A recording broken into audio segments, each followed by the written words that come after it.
So I'm looking at now kind of priority for Splyce. I think Jarvan is a very safe pick.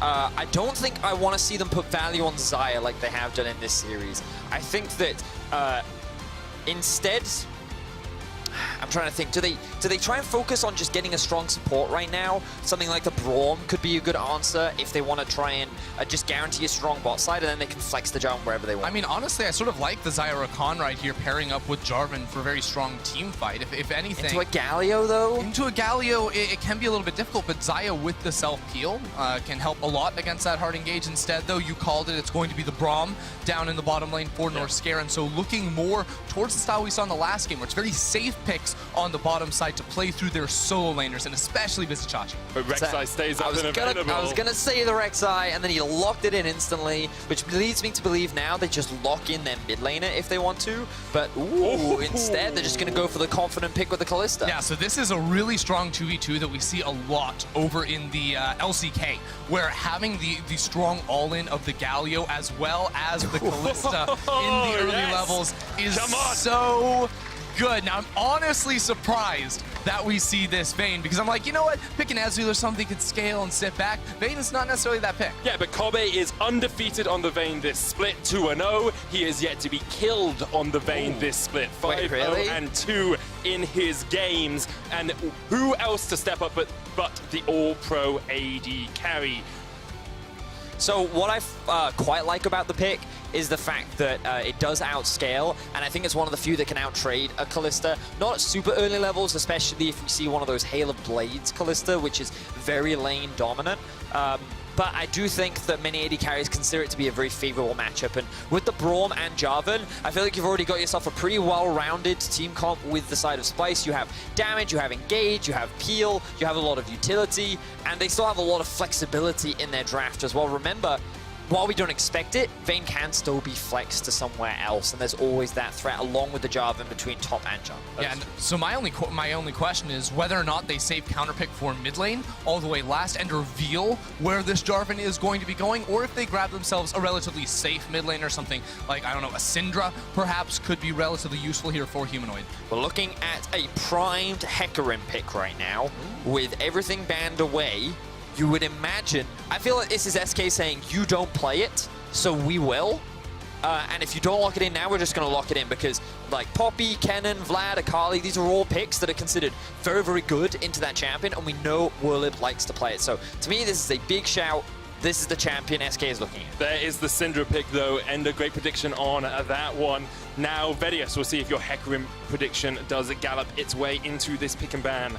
SK maybe needs something out of that bag of tricks, maybe need a few comfort picks to be able to take this victory against Splyce. Well, right now, I think it might be a Hecarim over here for SK. We already see those summoner spells changed up. Ignite plus TP for Werlyb means this is almost surely going to be the Hecarim locked in here.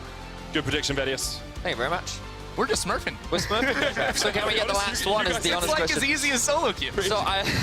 So I'm wondering now, do they go for a high progressive mid lane? Like, I don't expect Pirean to play something like a Fizz. It's not usually his style of champion, so I think what else could you go into the Syndra?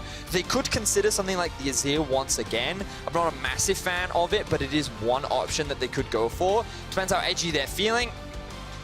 Not that edgy. Not a little bit of the dark side in the form of Morgana, but super weird. It's a safe mid laner at least. You can use your spell shield. The problem is at early levels, because of the Qmax on the side of Syndra, it's very easy to pop it. So that is assuming that the Morgana is mid lane. Remember, you could move her down towards bot. Morgana into Braum, especially the Kalista Morgana, is actually a very high pressure lane where you can generate a lot of push. So we may see the Galio in the mid lane as an answer to the Syndra. Now, seeing this Shen locked in for Vizicsacsi may come as a surprise. We don't see this champ all too often, but it did get some key buffs to trading with the damage on Q in the laning phase, and can generally be strong for setting up ganks and protecting a Vayne, a low-range AD carry in these later game team fights. I like a lot of the options that both of these teams have, both in laning strength as well as the team fight phase. It seems much more balanced than the other games we've seen so far today.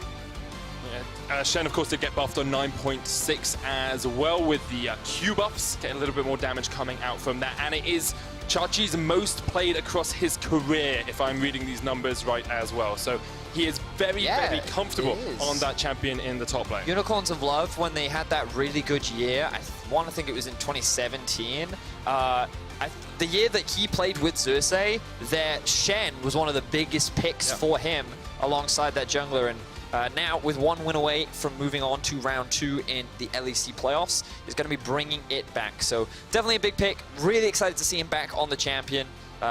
Still a couple question marks for me around this Morgana in the mid lane against the Syndra. We'll see how it does. But what we can say for sure is Splyce, once again, do have a couple of lanes they can play around. Mid lane, maybe top lane. I don't know. It depends how early you can try and set up plays onto the Hecarim with a Shen. Meanwhile, for SK, I do think that with the Rek'Sai, you're kind of looking at that bot lane ender. I believe we are going to hand it over to an interview. Law standing by with Splyce's coach. Let's see what he has to say. This is match point for you guys now, but what do you think about this draft from SK? I think they went a bit all in on the early game, which is fine. They have a good draft for sure, like they want to snowball through bot, but if their first place fail, I think the game will be over. We kind of try to force them into a situation where in the last game they have to basically take aggressive moves, and after the last game that we did where we were super aggressive, we want them to force them to make a mistake. So if they make a mistake, we'll win the game. All right, we'll see how it goes for you guys now. Let's dive back into the game. Casters, take it away. Thank you very much, Law. Some wise words there from Duke there for trying to force SK into the early game. That was their intention with the draft. And it seems to have worked out well because SK have a very strong early game team. And I think it's important how he said that SK are looking to snowball through the bottom lane, because in this draft, Splyce gave themselves a lot of tools to defend from that. Not only do you have the Braum to stay alive, but you have the Vayne. I think Vayne is actually very good into Rek'Sai ganks, because the second he comes through a tunnel, especially if he's trying to flank you or come from behind, you can get immediately condemned into a wall. So that lane should be able to stay relatively safe in the 2 versus 2. And then as long as they survive until level 6, the Shen should make any plays around there very, very difficult. It's the Hail of Blades Kalista as well, which is really cool. We saw Uzi playing it in the RNG versus IG matchup, and if anyone did watch that game, you will be reminded of how dominating he was in that matchup. It is really powerful. The fact that you can stack up 3 Ren stacks like almost immediately and then just pop them is just so much burst and trade damage, and also the amount of mobility that you get as well, which is a really big deal. So when you pair that up with a Galio, it's just such a strong 2v2, and while Braum can do a good job of mitigating some of that, I don't believe he stops the actual Ren stacks from building up inside you. So the moment his shield drops, he can pop just as quickly, especially in those early levels. So it's definitely an easy lane to play around for the side of SK. Yeah, and especially once you see the Blazing King or even just the Bilgewater Cutlass come in for Kalista, having that extra slow, as well as you mentioned the mobility from the Hail of Blades, those first 3 auto attacks, you can instantly get on towards your target and give yourself a lot of tools to play with. But I also think for SK, since we are focusing on their early game, it's worth pointing out mid lane as well. Thinking about trying to gank a Syndra, usually she's a relatively safe champion because she can use her Scatter the Weak to knock away any jungler, especially a Rek'Sai whose approach is very slow and telegraphed. But if Morgana just uses the Black Shield on towards the Rek'Sai, there are abilities for them to look for moves around the mid lane early as well. There are just a couple of technical issues getting into the game, which is why we are continuing to talk without any action underneath us. The computers are getting restarted, and we'll get official updates from League officials in just a minute's time. So apologies for that, of course, but it means we have more time to talk. Yeah, and I'm going to talk about Syndra into Morgana. Now, I don't recall what the Morgana mid from earlier in the day maxed, but usually you would put 3 points in your Tormented Soil, and then you would max Q into E. That's what I seem to recall from the Morgana mid of my days. Now, the problem with that is the strength of the spell shield is obviously not very high, right? And when you're playing this utility-heavy Morgana, I wouldn't be surprised if we did see actually second max, or at least putting points in the Black Shield, because your role isn't really to kill anything, it is there to provide utility, you know, by going with the Glacial Augment and slowing everything down. And I think that with against a Syndra, if you do put extra points in your E, then it means the risk of you getting stunned is very low. But in the early levels, you can just instantly pop her Black Shield with a QW combo, and then you set up for the stun. So, like, I think that it can be a very rough matchup for La Morgana, and it gives a lot of options for Xerxe to set up ganks with the Jarvan. Yeah, and I think importantly for Pirean, he needs to be very He needs to decide the right moments to use the Black Shield, because you shouldn't be using Black Shield just like absorb poke trades from the Syndra, I don't think. It's true. So if you save it until you actually already see the Scout of the Week come through, I don't think he should be under too much risk That's fair. of being fired upon, especially once you finish off the GLP. It becomes actually very difficult to close the gap on towards that Morgana when she has the extra slow field from quite a long range thanks to the Glacial Augment. And the one thing we didn't talk about the first time we saw it was that she actually runs the change dematerializer, and now that you only have 3, and you can like proc it early, you actually get to that wave clear point a little bit earlier in the game with the Morgana. And having chatted with Frosk a lot, she's very enthusiastic about the fact that you have, it brings a lot of champions that had weaker wave clear kind of to the forefront. Things like Lux and Ahri, and now Morgana into the fray, that all have the potential to be a little bit more relevant. Yeah, and the important thing about the dematerializer changes in terms of those champions being buffed is the damage increase, the percent damage increase you get against different minion types went up on this patch. Even though you get less total stacks, you're still going to do more damage. So importantly, those types of champions will be able to clear caster minions off of just 1 or 2 spells, which is a big weakness of those types of picks. So in terms of, like, we've kind of talked about some of the intricacies of the matchups, and we'll look at those more as we get on into the game. We'll actually see them play out, which always makes it a lot more easy to visualize, of course.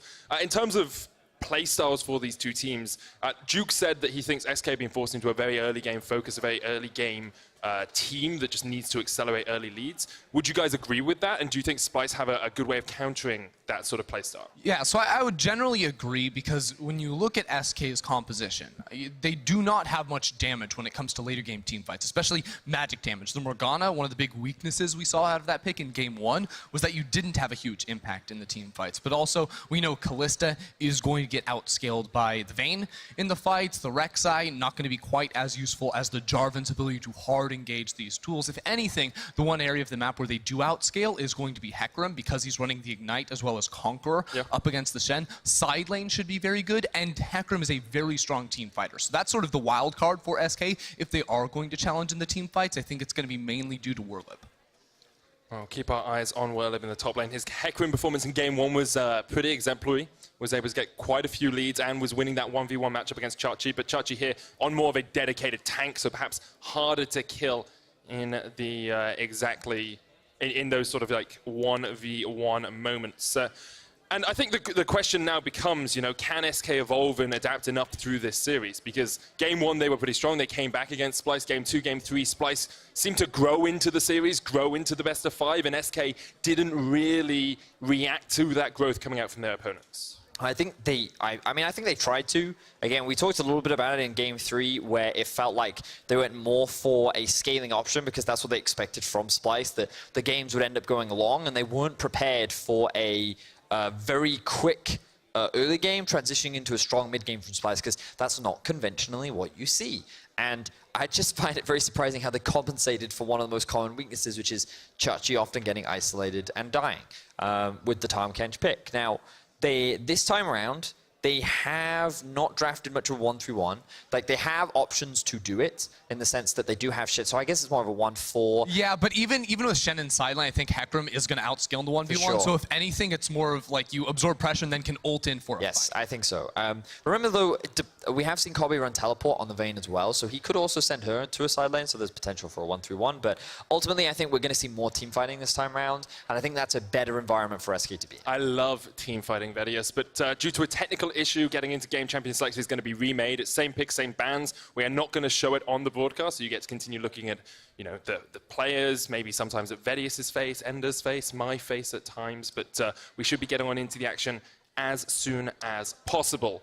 And I want to remind people just how important this game is for Splyce. You know, across the last 4 times they have played in playoffs, they've actually gone to 5 games and they've lost 3 of those 4 games. They've been only once in the last few years have they actually made it past the first round of playoffs. They keep getting knocked out in round 1, in the quarterfinals as they used to be known.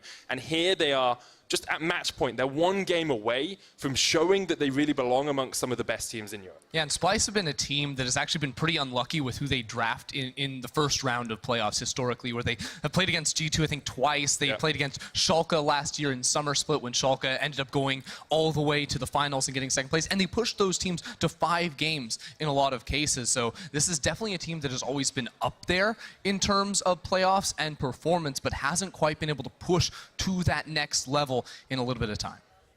Well, we'll see if they can push that next level in this series. Ladies and gentlemen, everyone is in the lobby. We will be getting back into game very shortly. Thank you very much for bearing with us through this technical issue.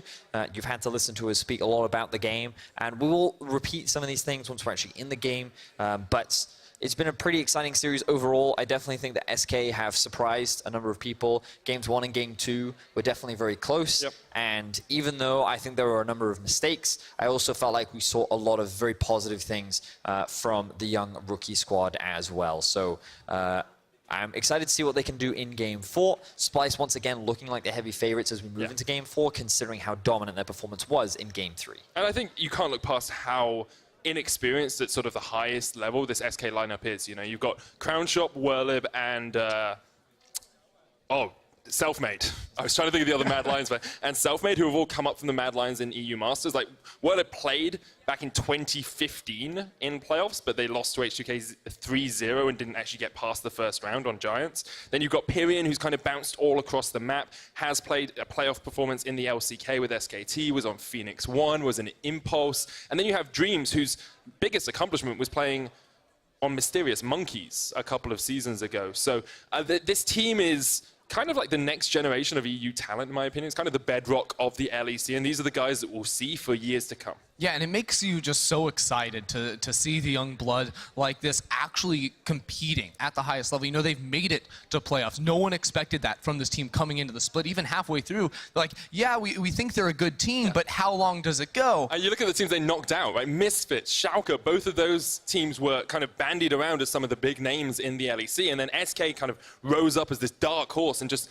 took away the spot of people who perhaps would have thought they deserved it. Yeah, it's quite interesting because while rookies are very exciting, it's also interesting to watch the growth of, like, let's not forget Xerxe. It feels like just yesterday that he was rookie of the split, right? And he was new to the league, and now he's one of the established junglers, and he's been having a great series. And then you think of even older veterans like Vizicsacsi, who's been playing League for, what, like 6 years in Europe, and like the fact that he can still maintain with a lot of the young blood that comes into our league is very impressive. And while Europe has this tendency to produce a lot of new young talent, we also have a lot of old veteran talent that seems to be able to maintain a very high level of performance. Or even continue to grow in their performance. I mean, you look at Xerxe and Chachi, you would have put them near the top, but I think this split we've seen Xerxe grow, this split we've seen Chachi grow as well, and they just continue to iterate and evolve alongside League of Legends, which is always evolving as a game. Yeah, just learning how to adapt and learning how to continually come back and impress. And for a player like Xerxe, I think he was actually rated as maybe the second best jungler during the regular season for a very long time. It was only towards the last few weeks that people started bringing up names like Broxa, like Cold into the picture, but he came in today. He came in today and has had such huge impacts in the game. He has absolutely read Selfmade during these early games, and he's a big part why Splyce haven't fallen behind in games where they have picked scaling and why they have snowballed in games where they have the early. Yes, he has. I've very much enjoyed Xerxe playing. Now, ladies and gentlemen, there's some great news. The loading screen. Don't say it until the loading screen stops, Vedius. But it's great. I was ready to say it, and I was like, no, I'm going to hold off until we're actually on Summoner's Rift and the game hasn't been paused again. But we are very close. And now you've stolen my thunder. Well, we're very close, and I'm excited. I'm looking forward to this game. Many predictions are on the line. I think a lot of the analysts predicted Splyce. 3-1 Splyce was a... But like, no. So there's a bunch of 3-2s, there's a bunch of 3-1s, and then you and I were the only ones going 3-0s. Yeah. But shows what you know. Yeah, shows what we know, right? But yeah, there's a lot on the line. Quick Shot went for his SKE prediction. He's still holding out. Game Still could 4. happen. Could happen, yeah. You never know how a team's going to bounce back after a game like that last one. Man, these prediction points they're scary. I was super hoping for a 3-0, I'll be honest, because I would have been one behind Twitter. You would have. And I feel like Twitter's bandied around, like the public at large, being like, oh, we're the best analysts. Look, they have millions of people's brains. Okay? I only have one person's brains, and I'm close. I'm close to millions of people. But they've got millions. I'm impressed that you think millions votes in this. In the most popular league in the world. Yeah, I've been terrible this, but I'm actually near the bottom right now. Ever since Deficio left, I haven't been able to ride on his coattails anymore. So where are you, Andy? You're kind of middle of the pack. I think I'm 1 point behind you. Okay, so I'm really close. I mean, there's a lot of people. Pretty weak over. All right, medic. So because Vedius over-anticipated, we do actually have another bug coming into the game, which means I believe we're going to have to just jump on out and remake things. Hopefully, we'll get it sorted out as soon as possible for you guys. And while we do that, I think we can talk a little bit now, because we kind of talked a lot about Splyce and SK. Their opponent's Fnatic, right? Yesterday, we saw them absolutely destroy Vitality. The winner of this series will play against Fnatic next week in our round 2 matches.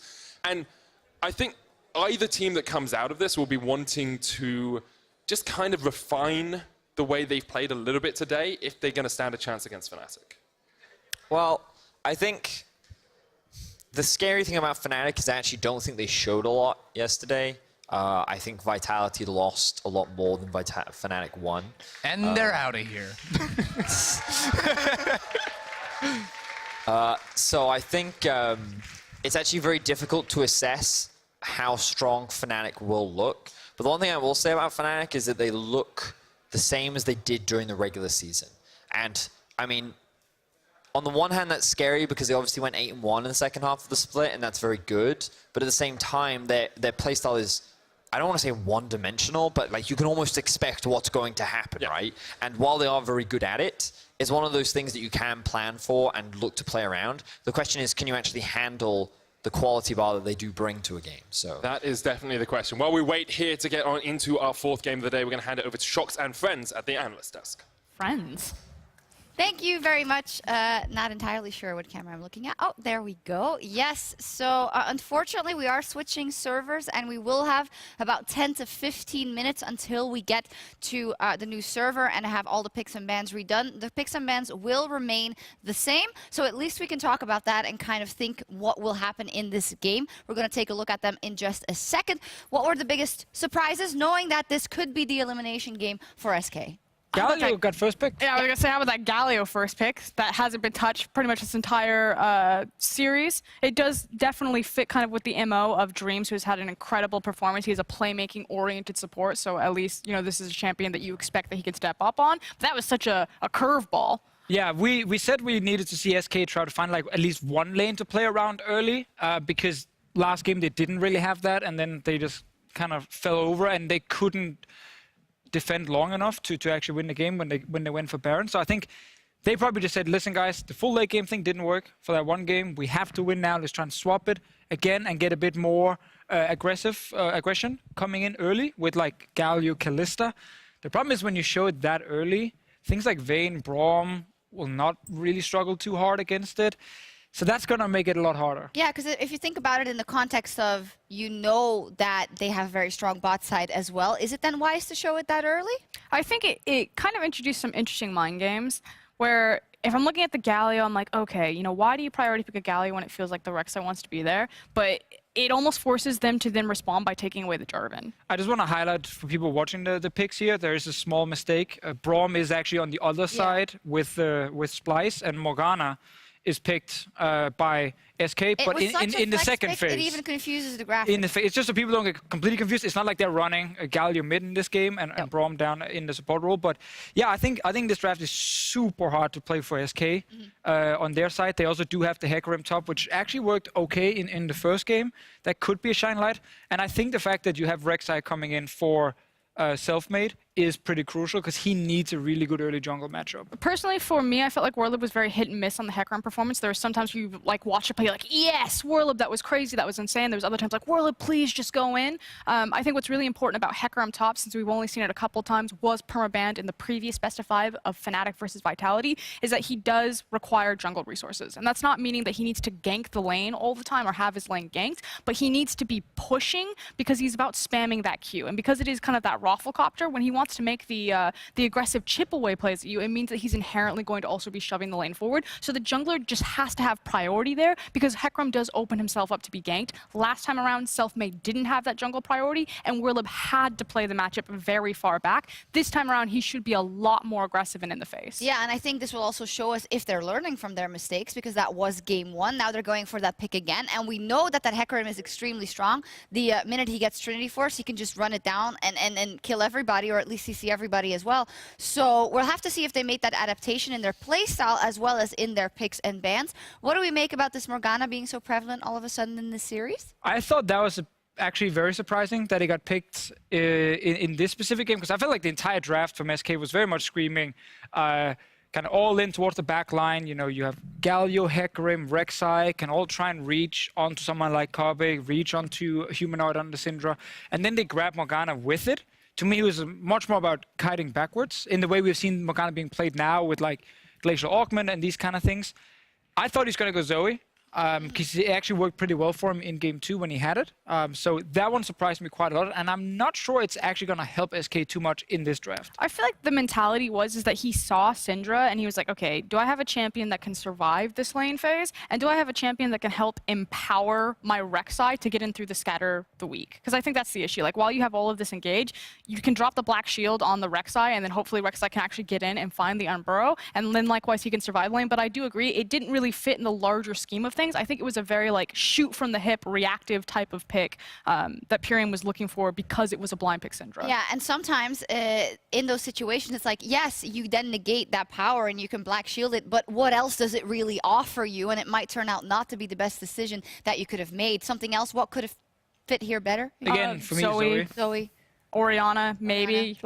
Deficio brought up a good point because we were talking about this. He's like, you don't pick Orianna into Syndra Jarvan because you would just die, but yeah, we'll you're see how for it your plays 5v5. out. We'll see how it plays out also. If you're just joining us also, we do have a technical delay on stage ahead of Game 4 between SK and Splyce.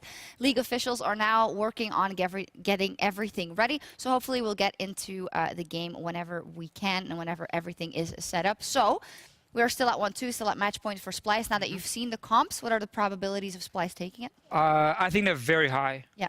Right here, I think they have a lot of ways to protect Kobbe, who's going to be the big win condition with Shen top lane. We actually saw in game 2, Chachi using all these TPs to bot lane as well, just to try and get them ahead. I think he will do exactly the same here. The moment we hit 2 items on that Vayne, I think it's pretty much game over. And I think Splyce, they know this. So we had the Duke interview where he basically said, listen, we knew that SK would try and go for more early game because it didn't work with the full late game draft. Now we're trying to force them to be aggressive, and we think they're going to make a mistake. And when that happens, we will win. So that's very much we don't actually believe you can snowball. So we have Vayne ready to just carry the game when we get there. Frosk? I think it's a mental read. I love Duke's plan right there. I agree with Deficio. I think the big question for me for SK is like, what kind of damage can Werlyb do on this Hecarim pick? You know, is this something that is deserved to be permabanned for an entire series? Or if Kobbe gets massive on this Vayne, Hecarim can also get to a point where if he just flies into the back line and then just forces Kobbe out of a fight. But I don't know. I wasn't really inspired by the first time we saw it. And because I haven't seen enough tape of the champion, I also don't know how powerful Hecarim top is. I know exactly how powerful Vayne is. That champion is terrifying. Well, we've heard that Hecarim is extremely strong. You know, we lot of damage, man. know it, but the question is Werlyb and Hecarim as strong in Also, Rek'Sai. You think you got Selfmade and Werlyb just flying back at Kobbe? If he mispositions once, if someone's just not on top of it and they don't defend their ADC, they do have the tools to do it, then... That would be the worst Braum of all time then. Yeah. If he's like running off somewhere over on the side, and he's like, I want to kill this guy. He's obviously going to be there. I think Syndra also provides even more CC coming in on that side. So the whole thing is literally peel for your back line, also with Shen on their side. So it's going to be very difficult late game. But that's the thing now. I think SK are forced into picking for early game, and that's why I said last game was kind of meta-defining for this series. That Splyce showed you can't draft for late game against us, we will win then. It forced SK to go back to a style that it's not always been too successful for them, because this series, they've actually done well when they got to like 40 minutes. Now they don't want to get there. And what I want viewers to kind of watch for, especially when they're watching Splyce, because this is always coming down to 5v5s, watch where Kobbe stands and how his team zones for him. You expect the Vayne will be standing next to the Syndra because the Syndra threatens. You can't dive back onto him. I'll just scatter the weak, push you out. You expect that Braum's constantly going to be shielding up Vayne, moving with her, disengaging with this Q. And the nice thing is even though you have a Jarvan in this composition, he's not necessarily there to force an engagement unless they find a clean pick or it's like time for the go button. You know, people got whittled down or something like that. But because he has the Demacia flag, like again, Kobbe just goes sick for this game. This can just be Splyce moving very slowly around their ADC until they see their moment where they lunge forward. Oh yeah, to me it just looks like it's set up for Kobbe and for Splyce to close it out, but they do have to do it. Now we've talked a lot about picks and bans, and while we wait, we can also get a bit more insight for SK because Laura is standing by with their strategic coach. Thank you, Chucks, but it is not the strategic code, it is Broken Shard again. How are you feeling now? It's match point for Splyce. How are the guys on stage?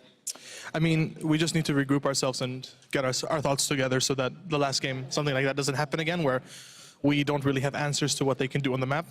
This game, we give ourselves a lot more tools to really pressure Splyce. And obviously, like, I feel like a lot of the players are playing champions that we've been practicing a lot as well. So I think we have pretty good chances to snowball this game. Can you talk me through what went wrong during the game 3? Were you expecting the Vel'Koz pick, for example? I mean, we kind of could guess that they could play some kind of weird mages with Tahm-Kench, like Kobbe's played Victor in the past and Cassio. So maybe the specific pick might have been a bit weird, but we kind of expected them to play some kind of wave clear mage. In that game, it just, the players weren't really able to execute on the windows that were opening to them, and we decided that this type of composition was just not suited to us. Okay. And we were just going to try something else for the fourth game. Awesome. Now going into game 4, I went into the audience and asked some questions to people sitting here, and I found Alex in the audience, and he wants to know, why are you losing to late game comps when you have the edge in the early game? The thing is, like, stage and practice are completely two different things. In practice, games are much more hectic and snowbally, and we're able to push our early advantages. In the stage games, we're not finding the same early advantages that we have. So it's a bit difficult, especially with a rookie team, to kind of get used to the fact that scrims are going to be like X and stage games are going to be like Y. To be honest, Splyce were losing late games with late game comps, and we were winning late game with early game comps. So, Alex, it's not so as simple as just like pick late game, win late game. All right, well, thank you for your insight, and thank you, Alex, for the question. Now Thanks, back to Alex. you, Shox. Alex is on Broken Shard's list, man. That guy Alex went is gonna in. Broken Shard is right now going straight into the other. Alex, where the hell are I would love is Alex Miller, the owner of SK. He's like, why are you guys doing that? Oh my god, I love that. Great stuff, Law. Apparently he knows nothing about strategy also. Broken Shard, he's not the strategic coach. I like that, yeah. Sorry. He's the head coach. Yeah, I'm sorry. I mean, we're making a bit light of the situation. I think everyone will forgive us for that since we've been waiting a little bit. But he did give some good insight. He said, well, things are just not translating every time to the stage, and I think that's also to be expected. Yeah, and again, with a rookie, squad with a lot of inexperience, I like the word that he also used in tools, that he wanted to empower his players to have tools that they could try to force plays into the early game against Splyce. Now they actually have to execute on them, because in game number 1, things went very sideways. Yeah, I just heard that they were trying to track down Alex, but they can't find him anymore. So maybe He ran left. away. He's ran away. We don't know. So yeah, as we refocus in on this game, sorry, it's just really funny. I'm very sorry. I just love how he went and he's like, why are you guys losing? Oh, damn, Alex, they have families. Yeah, and then he's like out. So I did get an update that they are back on the new server, and they are now remaking the picks and bans, so it will be the same composition as before. So in terms of, SK has been through this, right? The first game they played on stage, they went through the remake against Fnatic. That's true, and they won. And they won, so I feel like they can thrive. Excuse me, I just heard that we did find Alex. Okay, and what are we going to do? Are we going to interview Alex? Okay, we're gonna see Alex. Oh. Hi, Alex. That's Alex. Is that a Splyce hoodie? No. It's some other non-defined brand. Hey, Alex, you're doing a great job. I think maybe you can join the crew because I like your questions. And we all lost to Twitter and Superior Analysts. Yeah. So, I didn't lose to Twitter. No. Frankly, Alex isn't part of the problem. And seeing how we are completely losing the plot, the game is ready. So we're going to go back to the casters. Thank you very much, Shox. We are back on a non-defined Rift. There we are. Okay, let's put on our serious faces here, guys. It's game 4. Splyce are 1 game away from facing Fnatic in round 2 of the first ever LEC playoffs. SK have drafted a relatively early game comp. Splyce have drafted more scaling. Come on, Alex, let's see if they can do it for you. This is the early game that matters. Let's talk about, we kind of broke down a lot of the matchups before we had the extended pause. Is there any way you guys would want to look first? Any way you'd want to discuss first? Well, no, wait a level 1 second. flash. Oh, he has no flash. With the taunt, he's got no flash. And Splyce come out on top early on. So I'd like to talk about Kobbe getting first blood on Vayne Yeah. when SK need to snowball bot lane to get the win here. Because he gets 400 gold off that. He's going to get a longsword and an extra potion. That should make the 2v2 pretty easy. Definitely evens it out a little bit for them, you know, getting the extra longsword, a bit of extra damage. We have actually seen a very similar level 1 where the Vayne gets a kill in the Fnatic game up against XL in week 8. It was a bit more of an invade at that time, but having a Braum at level 1 just makes it so much easier for you to get kills. Concussive blows is so easy to stack, and although Crownshot and Dreams will be able to pull the wave here and get the wave pushing in their favor, you still think Kobbe and Norskeren are ahead. So let's have a look at this level 1 and see exactly what Splyce decided to do. So the first thing you'll notice is that the bot lane has decided to group up with the team, and they're going to start moving through. They're going to come in from behind Werlyb, and they're going to sneak into this burst. So he has no visibility, right? So as we roll the replay, what you'll notice is that Werlyb has no information right now that this is happening, right? And remember that at level 1, he has no flash. So if we zoom in a little bit closer, you'll see how Vizicsacsi went over the wall with the taunt, and Werlyb has no idea that he is behind him. And with the duo at the bot lane, remember Werlyb, no flash, no way to get out of this situation. They're expecting Werlyb to be here, and then they come in for the collapse, and they end up locking him down. So really good stuff from the Splyce at level 1, and they set up for a very quick kill to start the game off very well. Yeah, and we've seen them do this already, right? In game 2, I believe it was when they used the Recon to hop over the wall. They scouted out SK so well in these early levels. They see 2 games of Werlyb going to that same position. Now he's on the Hecarim without a flash and set up for a very well thought through first blood. You can see how hard a lane it could be for Splyce though in this bottom side. Flash in already by Selfmade onto Humanoid, cleansed, flashes away. And with Selfmade being knocked back by the scat of the week, Humanoid's able to survive. So Ender and I are laughing at each other right now because one of the things we talked about was I really don't like this matchup. I think that it's a really good one for the Syndra. But then Ender was like, maybe they'll look for an early gank mid. And we both said, if she's running cleanse mid, I don't see it happening. And then at level 3, he comes in, flash, knockup. And you can't cleanse the knockup, so you guarantee the binding as well. And now he's looking for a repeat gank. Humanoid has nowhere to go apart from underneath this tower and just can walk back to it safely. Pirean using the minion dematerializer here in the mid lane just to try and get that extra push off with the Morgana. Yeah, and gonna be able to do that with the extra pressure he was provided with as Kobbe takes a nice trade in the bottom lane. Remember, he has the extra longsword to go for this fight. Now, looking at the summoner spell choices from this bottom lane, we see a difference because both ADCs went for the cleanse themselves. They see a lot of, hard CC on the other side where in these fights they need to stay safe. Wait a second! Crownshot, one more order would have had the concussive blows, but the ignite comes out and Crownshot rends down Braum. Flash away from Dreams, flashing by Kobbe, one more order! Oh, it's enough! He gets him! Not going to chase him underneath the tower, but ends up being a 1-for-1 trade in the bottom lane. That's a crazy 2v2 right there where you can see the early game power of Kalista plus Galio, but Vayne is no slouch either into these 2 picks. All the damage went down onto Norskeren to start things off, so it's Kobbe who gets yet another kill in this lane. I do think that press the attack really adds a lot of early game power to the Vayne, and when you combine that with the silver bolts, and of course the extra longsword that she got from First Blood is definitely a great setup for Kobbe to be in. So he's now 2-0 on this Vayne very early on, and remember that for SK, their whole game plan and win condition was snowball through bot, rely on this early game Kalista to get ahead, and this is not the situation you want to find yourself in. No, it's not. And while Kobbe did get 2 kills in this lane, I think SK do have some hope, and that is because there's basically no summoners left. It's just the cleanse for Kobbe that he still has. So we see Selfmade now level 4 pathing towards this bottom side of the map. Feels like they would love to look and punish, but it's Xerxe who spots him out. They know the Krugs are there, they've spotted him out as you say, so Selfmade will just do his Krugs instead. Still the push advantage down towards Kobbe and Norskeren for the moment in that bottom lane. Across the rest of the map, you can see Chachi actually having a bit of a CS lead towards the top side. He's backed away, he's got himself Ninja Tabis in the matchup against the Hecarim. Mid lane pretty even, but bot lane is definitely the place to be at the moment if you are a fan of action. So once again, the Morgana is going for the Glacial Augment. I don't have time to talk about as, oh yeah, he's going to get spotted out on a ward, so he's likely not going to be able to do much with this. But the Glacier Augment in the Morgana mid lane, we already saw this in game 1. If you've only just joined us, this Morgana is very much about utility, primed to provide support for the rest of the team. And typically in this matchup, the reason why she struggles is because we don't have time again, because more fighting. No. Just keep talking till yeah, okay, that's fine. I'll keep talking. But basically, the reason why this is typically a bad matchup is because on the Morgana, you want to put early points in your W, and the range isn't especially long. So you actually have to walk up to the caster creeps in order to threaten the enemy caster creeps to clear them out.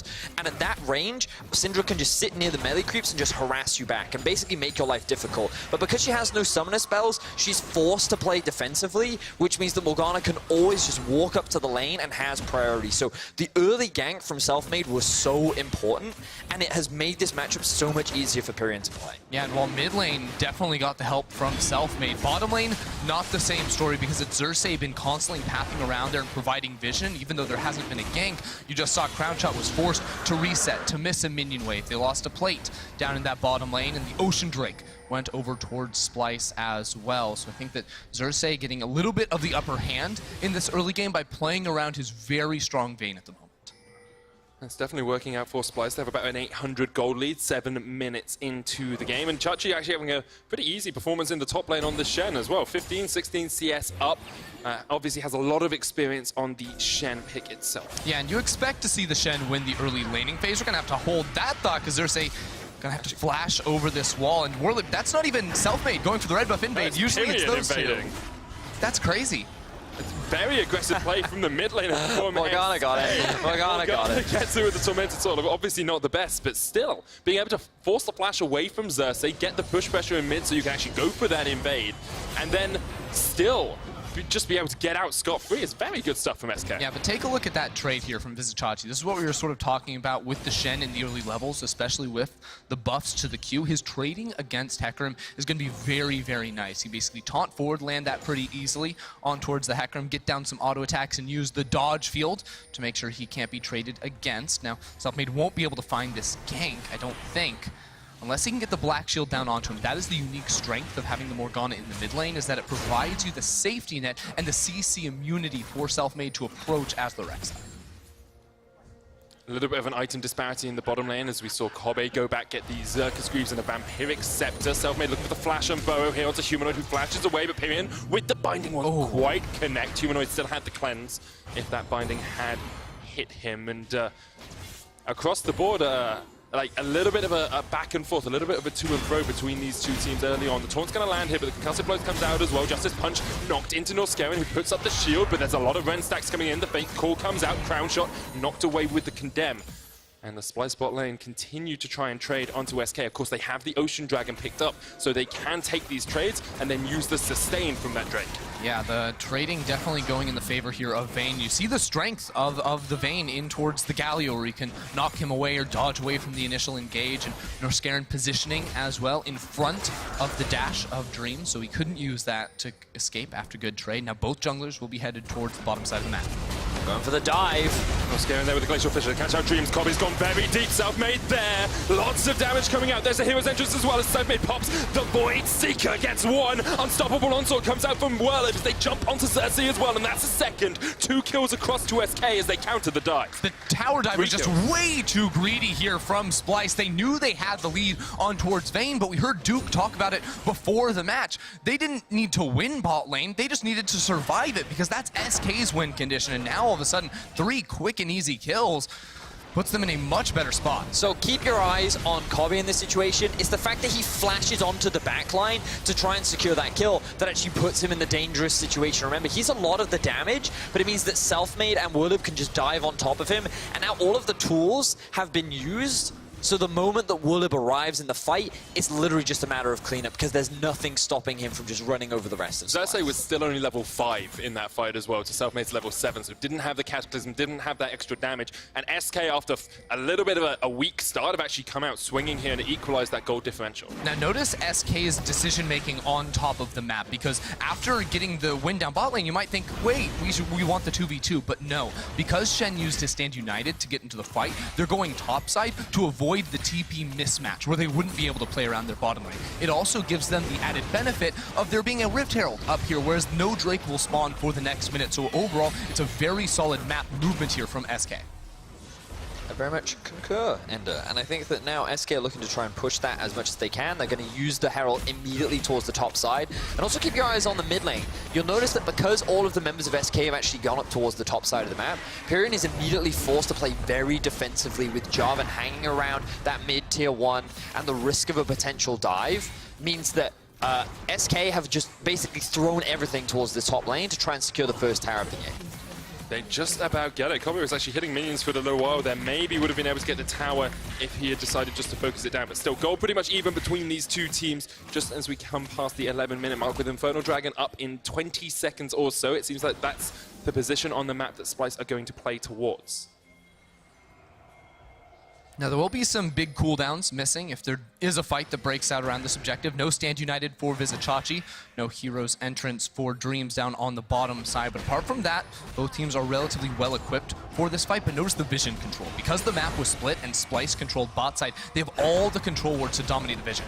Humanoid caught out, decided not to use the cleanse, taunted, straight away uses the cleanse, but the Soul Shackle is going to come down as well. He pops the Unleashed Power onto Pirean, Dreams gets the kill, down towards the bottom side, the Void Rush comes out from Selfmade, double knock up though, and Kobbe can open up with this Vayne. They're going to catch out Dreams, who goes golden. Crownshot caught in the Cataclysm, running away. Dreams down towards the bottom side, Werlyb coming in, the knockback with the decimating charges on Kobbe. Crownshot will take him, Dreams will die, and still Werlyb holds off on the ultimate. SK come out on top in the fight though. Ends up being a 2 for 2, but as you rightly said, SK are the ones that come out on top. They're the ones setting up the siege onto this tier 1 and will secure more plates. And honestly, the amount of time that Splyce were able to stall out as Chachi now in danger. Chased out, he was baiting for a long time there.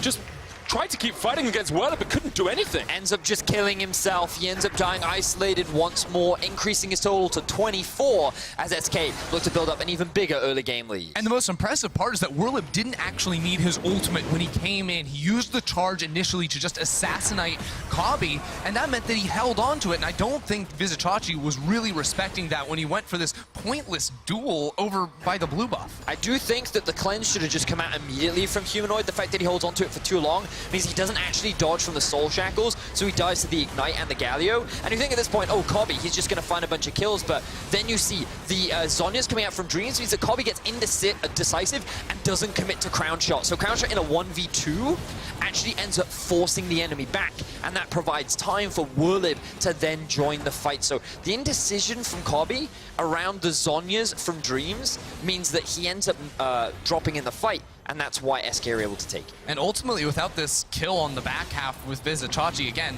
no idea what he's doing right now. It was just an even 2 for 2, and you can see that without having Werlyb there right at the start of the fight, the 5v5 was a little bit more challenging for SK to maneuver. A long time ago, though, we talked about the Hail of Blades Kalista in this bottom lane. We said how strong she can be, how Uzi played her incredibly well in the RNG versus IG match. 3-1-1 on Crownshot already. If you want an early game powerhouse, if you want someone who will spike at that 20-minute, that 2-item mark, a Kalista with a bunch of kills under her belt is definitely that champion. She certainly is, and you kind of need her to be that strong. Typically, she doesn't have to be this strong at this point in the game, but helps. The fact that she is definitely a big advantage for SK. Now, I think she's working towards the Runan's Hurricane second. Typically, I like to see the Rage Blade second. I personally think it's a really big spike, but I have seen preference differentials between the two AD carries. Norskeren going for a bit of a trade, but it's definitely a little bit more of a team fight itemization choice where you can then get rend onto multiple targets rather than just trying to build as many as quickly as possible onto a single. Hold to that. Sad United use his Xerxe going in, Pirean flashes away. And Xerxe just going to get caught out by the tower. Good stuff from Pirean to escape. Did have to burn his flash, of course, but it's a big ultimate used by Chachi. Now Selfmade is waiting around the corner here in the top lane. Norskeren and Kobbe giving him respect, giving him the time of day, and just retreating back behind that remnant of a tower. Void Hunter looking for a plate, wasn't able to find anything because Norskeren and Kobbe were playing very defensively. And remember that the Shen ult is unavailable, so SK feel pretty confident that they can look for this fight, and it's just going to force Kobbe and Norskeren back, which then allows Selfmade full control over the topside jungle. Yeah, and the tides have really turned in this 2 versus 2. Granted, Selfmade is giving a lot of control over towards the duo lane, who's currently pushing topside, but because they invaded this whole top area of the map, it becomes very easy for Pirean and Werlyb to knock down this tower. And look how far forward they are. They're sitting inside of the bush, looking for a dive, or looking for a pick, or looking for something. This team really is willing always to take the 50-50 fights. If they see an opportunity, they will pounce. And it's very easy to forget how poorly this game started for SK, you know. We saw a kill going over to Kobbe at level 1. He was able to get into the lane with a longsword with an extra potion, but SK have found the picks, have found the plays to turn it around, and now actually in looking a very strong position at the 15-minute mark. They said this is an early game comp. Duke said we wanted them to play an early game comp. Well, it's working out well for SK so far. Yeah, and a lot of it is off the back of a couple of small mistakes from Splyce, but also just some good team fights coming out from the side of SK. Be sure to check out our POV stream at twitch.tv/RiotGames2 and our YouTube channel. Should we go to a Game 5, we'll see the game through the eyes of the supports, but which one is entirely up to you. Spam the chat now, Dreams or Norskeren, depending on who you want to see. I believe right now we are looking at the game through Vizicacsi's eyes. Yes. I believe so as well, but they haven't put that in the auto queue, so basically guesswork. Yeah. It's either Vizicacsi or Werlyb. Shen gameplay, always the most riveting. Hey, He's got 3 kills. That's why I said always the most riveting. I don't like your sarcasm, Vedius. There was no sarcasm there. I love Shen. Okay. I'm gonna ask a pretty direct question here, guys, and I pre-warned you about that. I am a really good player. Oh, Norskeren's actually fighting in the bottom lane. Crownshot uses the hero's entrance. Norskeren's forced back. Selfmade gets behind them. Kobbe having to jump away with the final hour. Dreams tries to get underneath the tower, but can't land the taunt. Xerxe here in time. Werlyb diving under the tower as well. Forced back. Pirean was coming in from the side, and Splyce should just give up the pressure on this tower. They can't fight against all 5 members of SK. SK had the players down here, the numbers advantage, and they will get the tower, but I actually think it's a big mistake from Selfmade at the start. He saw blood in the water on Kobbe, and he got both summoners off of that champion, but had he just focused Norskeren right off the bat, it could have been an easy kill here for SK. Can't blame him for trying to target out Kobbe. He's played Vayne 5 times in his career, has never lost on it, hasn't died on the champion this split at all. Well, he has twice. Yes, now he has. He hadn't before today died on a Vayne at all this split. Splyce definitely on the back foot as SK continue to advance. 2k up. Next Dragon is a mountain for them if they want it. That will be spawning in about 8 seconds time. Ooh, good binding, landing onto Xerxe. As SK playing this early game extremely well. They've been able to secure... Ooh, they didn't quite get the bot tower, but all of the outer towers are down. But already 18 minutes in, it feels like SK have full control over the map. And I always get so impressed with what Selfmade is able to do on this Rek'Sai. It feels like that his presence in counter-ganking towards the bot side of the map, the fact that he was able to alleviate a lot of the pressure from Pirean in the mid lane, and overall his impact in this game has been a large part as to why SK have been able to have such a strong start. And he's going to continue to be very important to this team as well, and I think we're seeing a little bit of a different style in terms of his build path with the early BF sword. That means he's itemizing in towards a second item, Guardian Angel, and that's something you don't always see on the Rek'Sai. It's usually going to be the Black Cleaver for the armor shred and the extra moon speed CR. All those stats are very good on the champion, but instead he knows that he's actually going to be diving more into these fights. I think that when you have a Hecarim and you see this very strong Vayne on the other side, he wants to look for that ult all the way back into the back line, and the GA will give him more of the tools to do that. Well, continue to trade here. We'll get the decimating charge back onto Xerxe.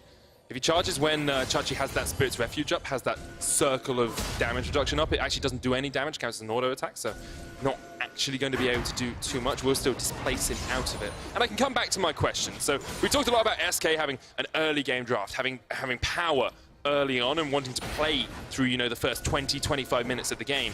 But where is the break point? Where is the point where Splyce start to take over team fights, where Splyce start to be the team in advantage? Is it 2? Is it 3? Is it 4 items? I would be looking more towards 3 items here for the side of Splyce. I didn't get 2 items. They can contest very well, but it's not very clear-cut to me at that point that they win. Ultimately, what I see as being the biggest problem here for SK is Vizicsacsi and Xerxe just stacking armor on these 2 tank champions, because Morgana in the mid lane is not going to provide you a whole lot of damage. She's mainly there to set up, you know, the CC denial on your AD carry, look for some pick potential, have the CC in the fights, and SK do not have that much in the ways of damage other than the physical. I think that's a really good point, Ender. And as we can see, a lot of AD is being built on the side of SK. But I love the fact that they're just not slowing down. And something that Splyce has often been praised for is their ability to kind of stall games out and just buy time to the point at which they can team fight. But SK have just been unrelenting in their pressure. They've been grouping up, they've been setting up good vision, and I've been impressed with how they're now working on this final tier 2 at only 20 minutes into the game. It takes a lot of confidence to play with this level of bravado and aggression. I mean, for the same amount that we praised Splyce in Game 3 for their strong early game into mid-game performance, SK are proving they can do exactly the same thing. Assuming they can take down this mid lane tower, assuming they can, you know, get an Inferno, get a Baron next, then they should be looking at closing this game out in the next 5 to 10 minutes. Yeah. That is if they can, and that's always the challenging thing, right? Trying to siege against the Syndra is always very scary because of her ability to get that stun and potentially start a fight.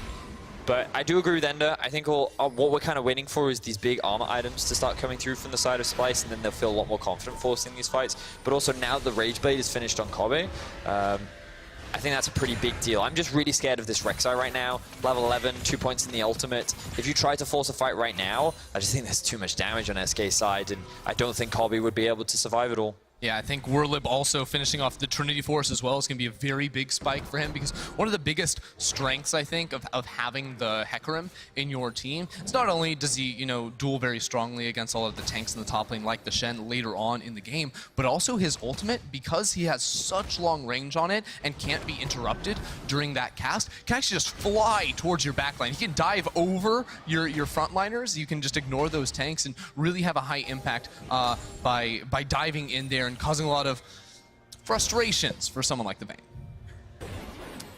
I see Splyce being able just to stall out the game just a little bit at the moment, as SK maybe will look for something like the Baron. Of course, with the Kalista, you can take it so quickly. You have that rend that you can build up. Was nerfed a couple of patches ago, but still very powerful tool in terms of taking down those big monsters and objectives. And it feels like SK can't quite get that vision line as deep as they want it to pressure for this mid lane tower completely.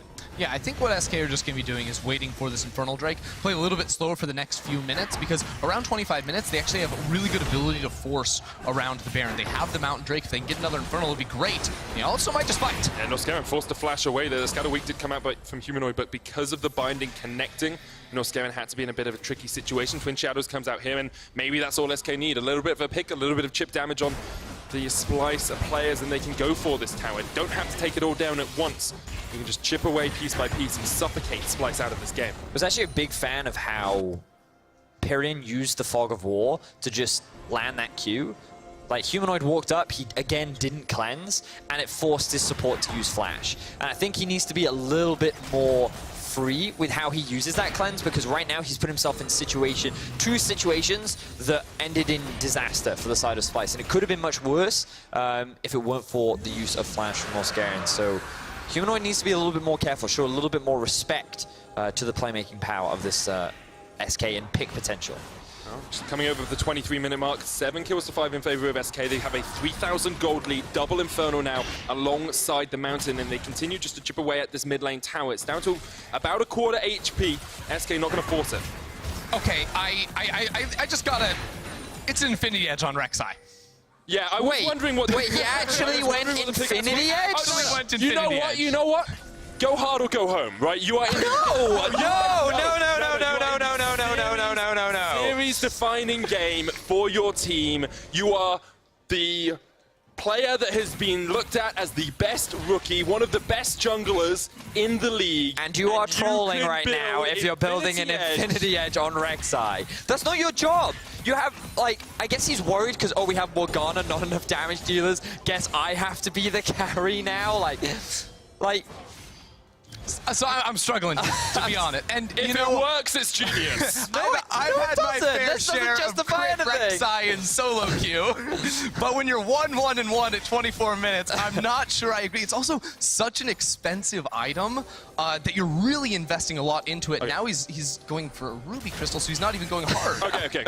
So I understand it's not a normal build path, guys. Sure. What Sure. does it give him? Damage. Critical strike. But that's all he's doing. He's trying to assassinate one player on the back line. He's trying to 1D Kobbe. You could do that without an Trying to infinity headshot edge. Kobbe every time. Yeah, so there's ultimately the difficulty is that if you just get instantly blown up, you're in trouble. And Rek'Sai does so much damage just with, you know, items that can give him HP that Rek'Sai should be fine. Now, one of the strengths of Rek'Sai is she actually has some of the highest AD ratios in the game. You're going to go on value. Judge with the taunt onto Crownshot, but he cleanses the flashes away. Backline jumped on here by Xerxe, but already forced out. Great taunt by Dreams. Teleport coming in. There's the Glacial Fissure. Werlyb knocked back. He used the Onslaught of Shadows defensively, but here's the hero's entrance. Fate's call comes out. Selfmade on the flank. Has that Infinity Edge. Remember, he could crit someone. Kobbe. He's doing it! Infinity Edge does all the work. Kobbe almost dies. Ultim, you there coward! we go. He void rushes in, but the Stand United is too much.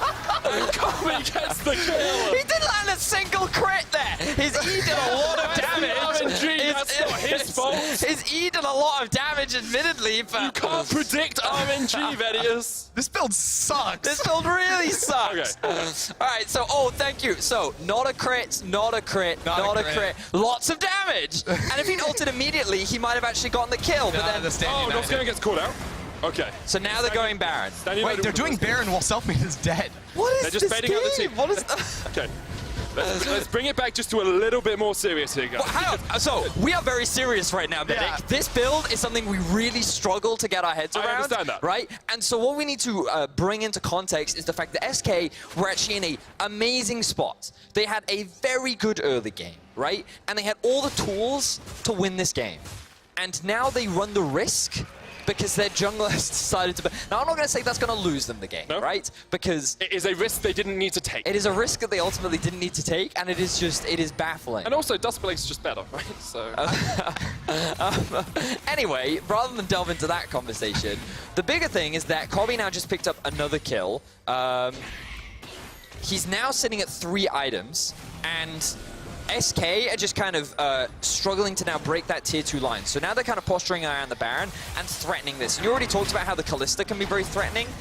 You're now looking for this pick if you're SK as you kind of dance around the Baron buff.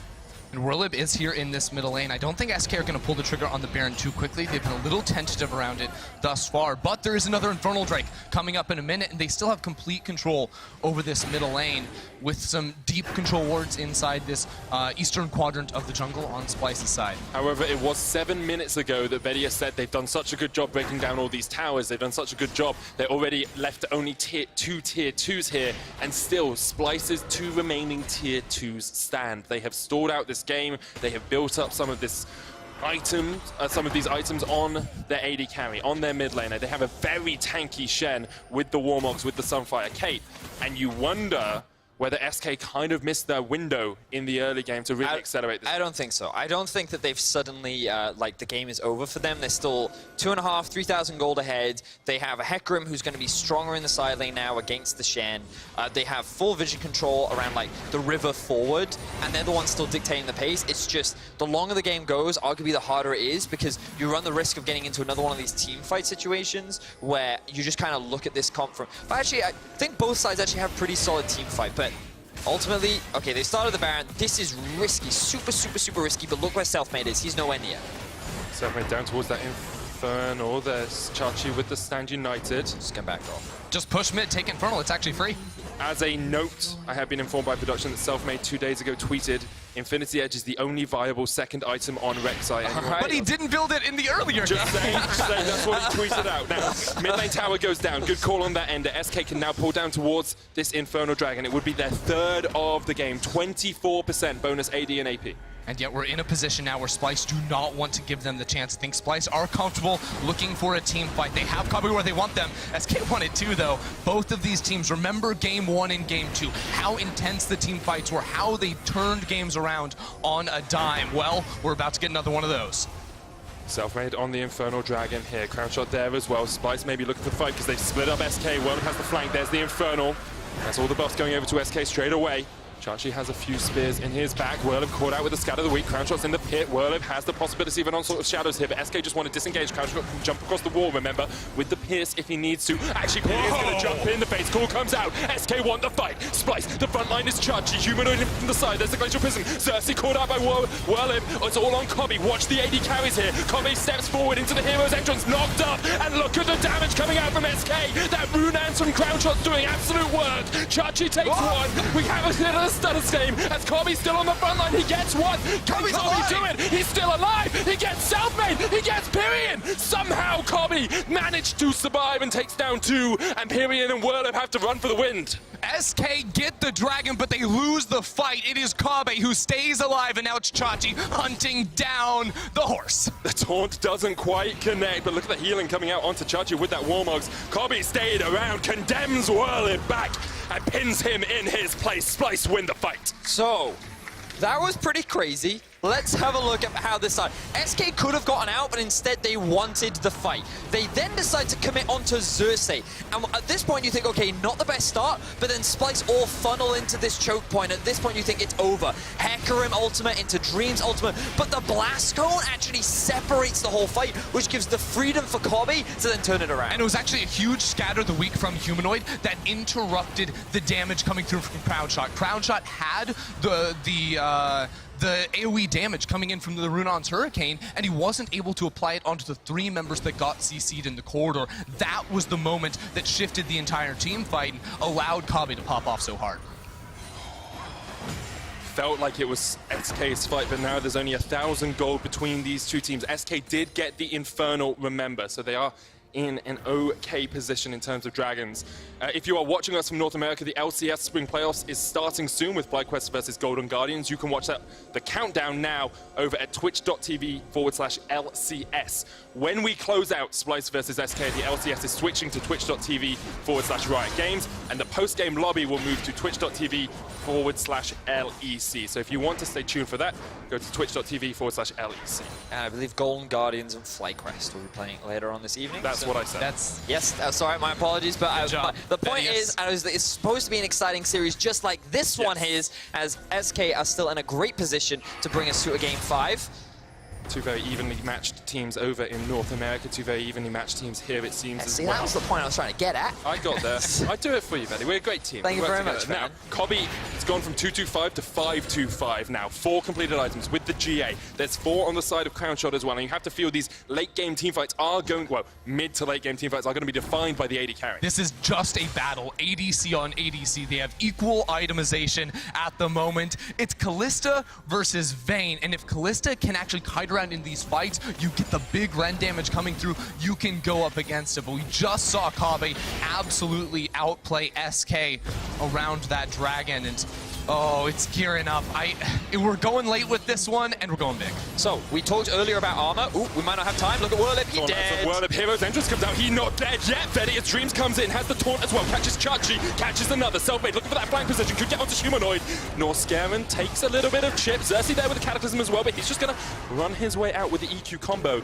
And Werlyb definitely not dead yet, as he has escaped down towards the bottom side. He's split apart from the rest of his team. Next, Kobbe just going in onto Selfmade here, jumping forward with the flash. Selfmade gets away. Norskeren with the Glacial Fissure though, catches out one. Xerxe there. Xerxe joining the fight as well as Kobbe continues to tumble forward, continues to try and condemn SK to defeat, but can't quite land those final shots. Kobbe saw the Infinity Edge Rex. Xerxe's gonna catch Selfmade. Oh, he's not tanky enough. He goes golden, but all he's doing is stopping his death. Splyce get one. Crownshot knocked in, uses the cleanse, jumps forward. It's the AD carries going in. Humanoid. Somehow it survives, and now Crownshot has to dance backwards. Use that martial cadence. Come back away from the fight. SK have Werlyb. No onslaught of shadows yet, but Pirean has the slows. There's the binding onto Norskeren. Crownshot there. Xerxe can't quite land the stun, but puts down the Spirit's Refuge. He's going to be alive for the moment as he gets back away from the fight with Gargoyle Stoneplay. SK looking for the resets here. They've caught out one. Selfmade stood down for 20 seconds, but the Baron could be in their sights. Ends up being a 1-for-1 in the end. Norskeren traded for Selfmade. The fact that the jungler's not there doesn't actually bother SK as they start this one off. Remember, they have the Rend on Crownshot, but it will be in vision. So SK gonna back away from that one. Both teams really need to reset. You can see Xerxe will have the opportunity to go back to base. and we return to a neutral state. Yeah, SK have other ideas. First, they want to pick themselves up their second mountain of the game. You get that with a Kalista on your team. They need to play around Baron Nashor coming up next. That is going to be where they draw the line and try to burst that thing down, because now you look at it and there's so many summoner spells. The flash is missing on Crownshot, but not just him. Kobbe and Humanoid also are going to be quite vulnerable. So this is where the fight kicked off towards where the dragon was. Would have forced to use his ultimate to get out of the pit, and then it just kind of devolves into chaos where kind of both teams are stuck in this choke point. Kobbe can't really approach the fight, Crownshot can't really approach the fight, so they can't really convert it into much. But then Kobbe notices that Selfmade is in the mid lane trying to get priority, so he just hard commits onto him, thinks he can find that kill, but if that tunnel wasn't there, it would have resulted in something.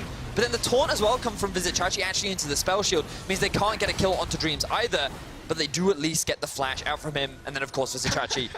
Unfortunately, you should never shop while basing, and you definitely shouldn't base while in your own jungle. Wait, that's what you usually should base. Normally you should base behind your towers, Ender, somewhere safe. That is true. Not when the enemy team just want to fight. Well, Humanoid dodges away from the binding here. Werlyb is there, has the onslaught of shadows. It feels like the intensity of this game has just gone up a little bit, just a notch, just a tad, as Selfmade looks for a flank position here. Crownshot getting a lot of rend stacks off. Norskeren down to half HP. Charge is going to have to use the taunt to get across the wall, and SK maybe looking for a bit of an engage, but Werlyb takes a chunk from those spheres. You can continue. Oh, Norskeren had to flash. Chachi caught. Just turns on this. But he can't take. He taunts him up. Knocked back, there's a forward rush to dodge it out. The Glacial Fish comes out as well, but he's dead. And Hero's entrance now gets into the backline. Xerxe with a great lockup onto Pirean, onto Werlyb. Crownshot though could still do some damage here. The Fate's Call pulls them back. Norskeren very low. You can see Humanoid ticking away on the tormented soil. Kobbe trying to get on towards that front line. Gets the shutdown onto Pirean. Now he's on Crownshot. The Stand United. It's enough. We're going to keep him alive. He gets away from the back of the fight, and Dreams goes down as well. It's a double kill for Kobbe, and Splyce come out on top. Splyce absolutely dumpster that team fight. Now they're looking for more. Kobbe on the prowl. What a play from him. They single out Selfmade at the start, and from there it's easy, and it doesn't matter if SK have triple Infernal, double Mountain, it's still Splyce to get the Baron. And this time we saw how squishy Selfmade was and how quickly he died. He took a tunnel into the enemy jungle, and he just walked straight into Vizicsacsi. The Black Shield wasn't in range, which meant that that was the prime opportunity for Splyce to turn and fight. And just keep your eyes on Selfmade in this game. Or in this play, he uses the tunnel over the wall, goes onto the Shen. Like, what? He's just asking to be engaged on. The Black Shield gets melted immediately, and then they kill him. And at this point, the rest of the fight is in the favor of Splyce. Yeah, it's just a huge mistake from him. And Splyce, it's just time and time again, you see one player live with basically 0 HP. Norskeren right there. Humanoid also super chunked, but it's Kobbe who went virtually untouched in the team fight. Actually, great condemn there onto Werlyb, who's looking for the charge to burst the GA. They take control. We just start to see maybe a little bit that veterancy from Splyce paying dividends for them. 17 playoff appearances on this roster compared to just the one from SK. 2 rookies on SK, of course, as well. Do you want to give a little bit of credit to Humanoid, who's played a few of these last team fights really well on the Syndra after having a pretty weak early game in this matchup. And Splyce now, feels like it's one fight away from victory, one fight away from a matchup against Fnatic in round 2 of playoffs. Yeah, just one team fight with this Baron buff on the side of SK, and you're gonna walk away with the victory. I have to point out Humanoid CS at the moment as well. He's up about 130 over Pirean, so he is pumping out the damage in these engagements. A 2,000 gold lead for him, just built up basically off of solo laning advantages, and it's a big reason why Splyce now find themselves with the gold lead. Pirean waiting just around the corner, looking for those bindings, can't connect. Selfmade in position to burrow in. Has he been training well? Going to use the oracles to sweep out that ward, but immediately knows that Splyce are aware of his position. Twin Shadows used as well. SK just trying to delay as much as possible as this Baron buff slowly ticks away. So we briefly talked about in the draft about this 4-1 composition that Splyce do have. You can see now with the Shen here, no teleport as well. It's actually very easy for Splyce to force a numbers advantage with the Baron buff as well. So it's something that SK have to constantly respect. And impressively, Vizicsacsi is actually forcing the Hecarim back. So we talked a little bit about how Werlyb should have the scaling advantage later on, but he's just so tanky at this point. and with the Baron buff and powered minions as well, it's just too difficult for Werlyb to really approach the wave and come out on top. Yeah, the Baron buff is the ultimate equalizer when it comes to 1v1 matchups inside. Oh, Crownshot straight into the GA. The unleashed power is just too much damage. Dreams forced away as well. Pirean opened up on by Kobbe here. Dreams gets the Justice Punch in. Selfmade just way too late before he even joins the party. Will pop the Void Rush, but shut down onto Crownshot, shut down onto Dreams. SK's hopes in this game are being shut down by Splyce. It is just Pirean and Werlyb left to defend. Now most of Splyce are relatively low at the moment, so I don't know if they can look for the end, but they surely look for the inhibitor. Chachi just went back to base and he has the TP to regroup. He's going to use it. Werlyb and Pirean are the last line defense. You just said it, Ender, but Splyce, they have Fnatic set in their eyes. They want to make it to round 2. Let's see if SK can... Werlyb gets onto the backline. He shuts down Humanoid, but he will go pop straight into the GA. Now there is a counter minion here, still 20 seconds on the rest of SK. They'll take down Werlyb. It's all on Pirean. Dreams up in 7, but the Nexus towers have already taken damage. And Kobbe has gone legendary with 10 kills. Splyce look to close. Splyce, it looked like SK may have taken game 4, but Splyce come a-knocking. They sweep SK under the map, and they prove that they belong amongst the best teams in the LEC.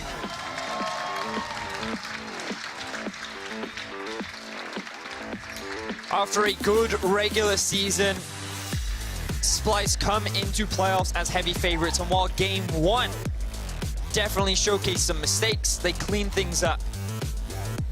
And they were able to get some very impressive in the late game, in the final game that mattered the most. Yeah, the team fights early on in the series were impressive to watch from them. That game 3, they showed a completely different style. Yes. It was impressive from them. The 1-3-1 comp, they show that it's not just the one-dimensional play style. That they have other tricks up their sleeve, and now going into round 2 after 3-1 victory, looking pretty solid. And it was something that you mentioned as well in the game, and that the armor items really did come into fruition later on into the game. Having that front line for Kobbe to play around just kind of unleashed the beast. You know, they soaked up so much damage. You said so many members got so low health, and just kind of showcased that SK's composition could only do so much. And unfortunately, they just couldn't get through that front line, which then allowed Kobbe to clean up. What I think I really like from Splyce in this series is that little bit of versatility that they showed in game 3 as well, playing completely through the early game, shoring up that mid game that has been a weakness from them. It feels like they've used the couple of weeks we've had from the end of the split to now to really work on their weaknesses and become a stronger, cohesive unit. They certainly have, and on the other side of things, SK. It's a team that, again, not everyone expected to be making playoffs in their first split back in Europe, and they played admirably. Look, they contested, they won game 1, they made it here to the playoffs, and they challenged Splyce. That's not something that every team could say. And honestly, SK look very good, and I'm very excited to see them return in summer. I think you can pick out every single player on that team and look at a performance they had today that was really good. Like, they didn't always all perform well in the same game, but Dreams in game 1 had a really stellar performance. Even in this game, had some incredibly good taunts. We saw Pirean have some good plays. Crownshot was consistent. Werlyb on the Hecarim was giving us a little bit of extra spiciness in that top lane. And then Selfmade. I mean, we've said so much about Selfmade across the course of the split, but I think he is gearing up to be one of the best junglers in the LEC in the future. I think there's evidence to show that there's definitely room for growth with Selfmade, but for his inaugural split, he's definitely been a very impressive and impactful player, and I look forward to seeing what he can bring in the future, along with many other SK players. With the likes of Schalke and Misfits, expectations were definitely against them, and you guys already talked about it, so I'm curious and excited to see how they do next split. But for now, we've got to focus in on Splyce as they join the ranks of Fnatic, Origin, and G2 in that round 2. And what they will be fighting Fnatic for is a spot in Rotterdam and a spot at the finals. And that is definitely a big challenge to overcome, given Fnatic's performance over not only the second half of the regular season, but the absolute dismantling of Vitality yesterday. It definitely will be. Just in case people don't understand our playoff format at home, the winner of Fnatic versus Splyce will play up against the loser of Origin versus G2. And then the winner of Origin G2 will play the winner of the match between the loser and the winner. Well, they'll go on to the final. They go into the semi-final match, and then they all go on to the final in the end. So the match on Saturday in Rotterdam matters more than ever. It's not just the third place decider, it's a decider of who gets into the final. Yep. If you want to vote for your key player of the series, you need to head on over to @LOL eSports on Twitter. We've narrowed it down to Chachi, Kobbe, and Norskeren. That's a spicy one. I mean, Kobbe maintained his undefeated record on Vayne. He's never lost on that. So I think one of those, this is always a really hard one where realistically you wish you could vote for all 5 players, because every single game there was I think we can give a lot of credit to Xerxe for like the first 3 games, for example, right? But his impacts in game 4 and maybe, well, I think his impact in game 4 just wasn't there, right? And so I think different members showed up at different times. But for me, ultimately, Kobbe was the most consistent of all of them throughout the series. And I think that he is definitely worthy of praise of helping Splyce get to round 2. I think I can agree with that. Over in the LCS, the Spring Playoffs is about to start with, you guessed it, FlyQuest versus Golden Guardians. You can check out that countdown right here at twitch.tv/Riot Games. Here from Berlin, we're actually going to get ready for our post-game lobby, where we'll be joined by Xerxe and Norskeren to discuss today's series and more. If you want to catch all of that, you should change to twitch.tv/LEC. If you're watching on YouTube, though, you can stay right where you are, because we'll be right back after a break.